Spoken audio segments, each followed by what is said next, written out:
guys! Welcome back to my challenge. This is Buhay Abroad by Aris. So, si Aris po ay nasa Hong Kong and ngayon gagawa tayo ng content guys na medyo kakaiba sa mga usual kong mga yan, kino-content ganyan.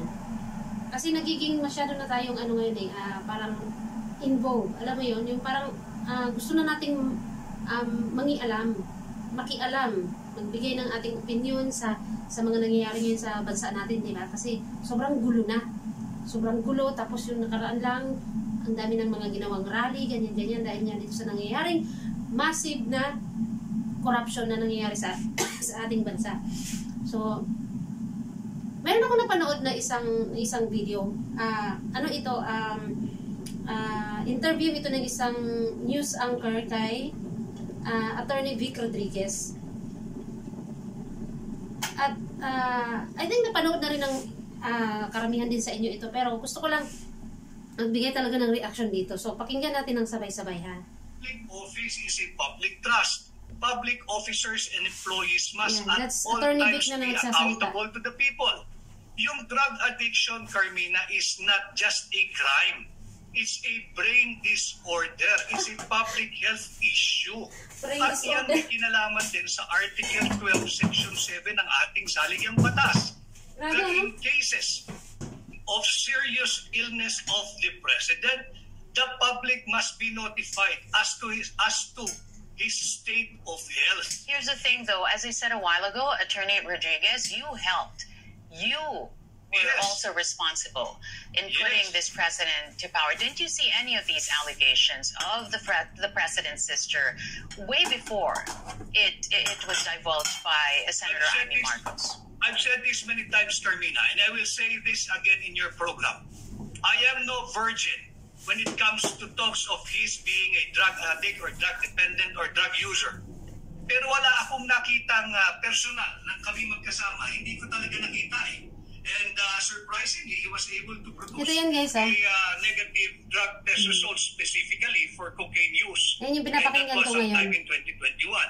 Pero hindi nga matapos-tapos ang isyong ito, tinuldukan pa o exclamation point pa kahapon ng kanyang kapatid. So, ang kinakailangan gawin talaga ay ilalim sa open, fair, transparent, and credible hair follicle drug test. We'll be talking to the press secretary in a moment after I talk to you to get his reaction to that. But let's move on with this. Wait lang guys. Meron kasi diyang part na very interesting talaga yung the way magtanong yung news anchor na yan at saka kung paano siya talaga sagutin ni Attorney Vic. So napaka-exciting ng part na to at saka parang alam niyo yun, parang may diin, may bigat at bilang ikaw na nakikinig parang manggigigil ka sa totoo lang. Alam niyo yun? Interview. Okay, I was able to see one of your live streams, Attorney Rodriguez, and you said, and this is not verbatim, wherein you said, kung nakinig lang sana, kahit 50% noon, nung mga nanggagaling po sa inyo, hindi sana ganito yung sitwasyon. Again, not verbatim, but would you confirm that you said that? Yes. Okay. Ano yung sinasabi nyo dati? Kung sana nakinig lang ang Pangulo. Go ahead. It's also, by the way, it's also in my book. So consistently, ang sinasabi ko, nagkaigi kami that we will pursue good governance. At ang aming tatalakayin sa 6 na taon ay kung paano mapabuti ang buhay ng mga mamamayang Pilipino. At nagsimula nga iyan nung marami nang nagmamadali na mapunta sa mga posisyon na alam ko naman ay hindi nais maglingkod. Gusto lang gumawa ng pera, gusto lang mangurabot, gusto lang, alam mo yun, magsamantala ng kanilang closeness to the president or someone who is close to the president na nag-refer sa kanila. Kung yun pa lang ay naging consistent siya at talagang inuna niya yung paglilingkod sa ating bansa, hindi niya aabutin ang ganitong kalaking krisis. Let's talk about the recent resignations. The resignation of DBM Secretary Nina Pangandaman. Did it come too little too late for you? Yes. How so? Why? 100 days mahigit na natin pinag-uusapan itong isyong ito.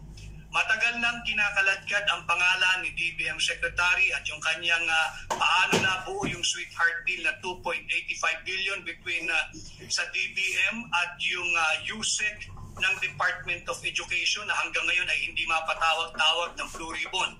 At apparently, just before we go on live, I think, ay nagsumiti na rin ng kanyang resignation, yung USEC ng DepEd na si Traigi Pulaybar.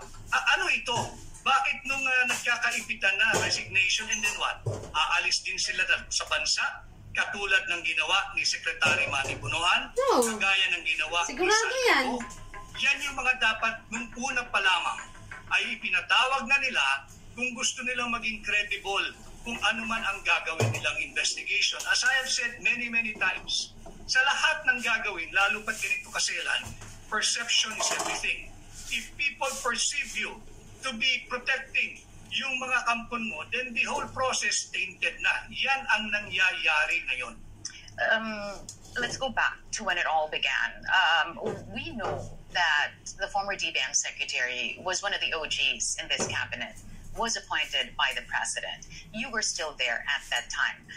Who was responsible in pushing that the former DBM secretary, Mina Pangandaman, be given the DBM portfolio? Si Martin Romualdez. And how did he do that? Dadami yan sa bahay ni BBM yan eh. At yan nga daw ang magiging DBM secretary. Hindi ko kilala yan. Hindi ko kilala yan.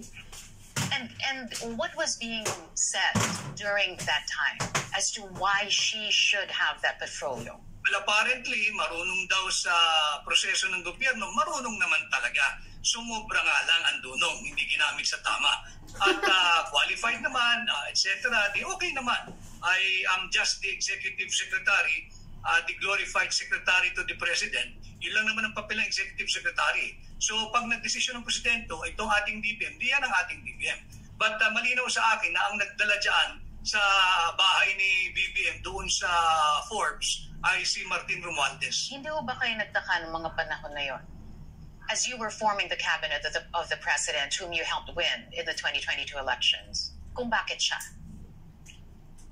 Hindi ako pwedeng magduda, Carmina, lalo na pagka meron ng disposisyon or desisyon ng aking Pangulo. Sapagkat, again, I'm just his alter ego, eventually and ultimately, kung ano ang kanyang mapapagpapasyahan, hindi naman pwedeng mas marunong pa tayo doon sa pinakamataas pagdating sa hierarchy ng gobyerno.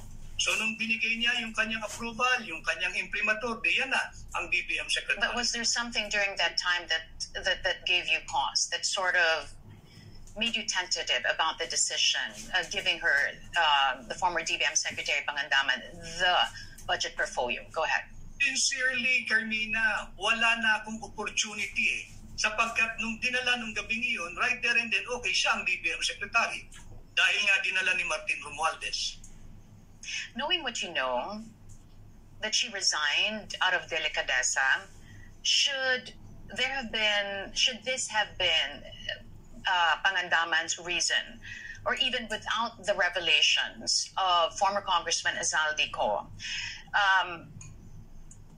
should there have been another reason for the resignation of Pangandaman, given that she too was responsible for the passage of, at the very least, the questionable budget for 2025? Nahirapan na siya magsinungaling at mag-cover up for this administration.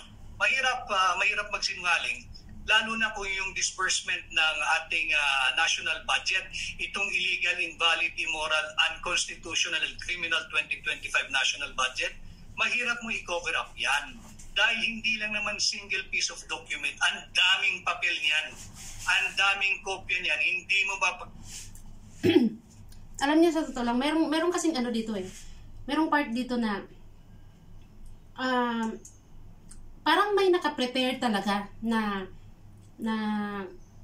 naka-ready na gustong itanong. Para sa akin yun ang parang na ano ko doon parang may naka-ready talaga siya na yun ang ibabato niya sa kalagitnaan ng interview nila dito kay Vic Rodriguez. Pakinggan ulit natin. Tatagpi-tagpi iyan. And I think umangat na rin yung presyo sa hindi na manageable level. That's why she asked for the president to let her go. But should that be the end of the story? No. Nakita na natin Sabi ko nga sa iyo, perception is everything. In a talk as serious as corruption and drug addiction in government. perception is everything. Pag nakita mo nagtatakipan na, wala nang maniniwala sa kahit anong proseso. At ito ay hindi ko lamang haka-haka bilang Pilipino. Nakita natin ang daus-dos ng foreign direct investment, bagsak, ang daus-dos ng halaga ng piso, ang GDP, ang kumpiyansa ng mamumuhunan. Even the President of South Korea, binawi yung 28.5 or 28.8 billion peso loan ng South Korea sa Pilipinas. Bakit? Ang rason niya, simple, massive corruption and looting of public funds. Now, what do you know about Trigif Olivar, Attorney Rodriguez? You've mentioned his name several times in your live streams, also in various interviews. What do you know of him? Was he already there when you were forming the cabinet of the president? Hindi familiar yung pangalan niya eh. I keep on mentioning him, and even in your program, Carmina, based on the affidavit of former USEC Robert Bernardo of the DPWH, katangi-tangi. Nanghingi ng listahan, binigyan ng listahan worth 2.85 billion, at tingnan mo naman ang kapal na mukha nito, na-release agad yung 2.85 billion at humingi ng 15% commission. Ang kakapal talaga ng mukha nila. At pinatunayan sa affidavit ni Robert Bernardo, naghatid ng makailang ulit sa Magallanes at iba't ibang lugar. Yung 15% ng 2.8 billion pesos ay halos 500 million pesos. Dito nagsimula lalo ang pagdaustos ng kumpiyansa ng taong bayan sa administrasyon ni Bongbong Marcos. Bakit? Kinaladkad niya ang tanggapan ng Pangulo gamit ang Office of the Executive Secretary. Natigil ang hearing ng Blue Ribbon ng napakatagal, hindi nila sinasagot hanggang sa hindi na talaga maawat ang paghingi ng tao ng transparency, full accountability, and justice. Attorney Rodriguez, I've watched your interviews several times, your live streams as well. You've been calling for transparency and accountability. At one point, you even said, wala namang masama sa pag-ako ng pagkakamali. Again, not verbatim, but in so many words, you said that. Ayusin lang ang investigasyon, you said that as well. But how did you go from there to calling for the president to step down? Ang linaw-linaw na ayusin yung investigation, pinagtatakpan yung mga alyado every time na may lalabas at magsasalita, ang laging sasabihin lang, destabilizer o kaya hinuyugyug ang gobyerno. Again, corruption is destabilization. But that's where it gets tricky, Attorney Rodriguez, because who stands to benefit from your call for the president to step down? The Filipino people, Carmina, para matulungan. Tingnan nyo guys, pakinggan nyo guys. How can the Filipino people stand to benefit if the vice president takes the presidency by virtue of the president stepping down when you're just going to put in place another dynasty whose history is also peppered with allegations of corruption, instability in behavior, even murder, deaths of... See? Allegations. Allegations lang ang sinasabi niya. Allegation pa lang towards the vice president nga, sa vice president nga natin na yun na parang kumbaga yun nga daw kung ang magbe-benefit daw yung kung babain daw si Bongbong ganyan tapos ang magbe-benefit daw doon ay si Sara, syempre dahil siya nga ang pero tingnan niyo yung kung paano siya sagutin paano siya sagutin ni Attorney Vic, as in grabe talaga itong countless deaths of your countrymen, Attorney Rodriguez, not to mention the damage to freedom of expression, which you oddly enough claim to protect as well. Go ahead.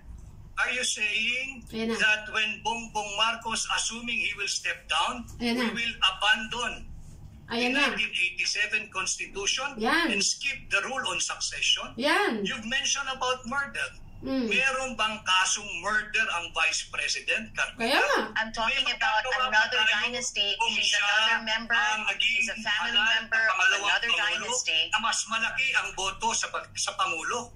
Wala tayong magagawa ron. I never advocated anything that is outside of the constitutional loop or constitutional orbit. But here's the thing. And by the rule on succession, when the president is no longer capacitated to govern, the vice president shall assume the role of the president. But how Wala can you... magagawa ron, hindi ko inimbento yun.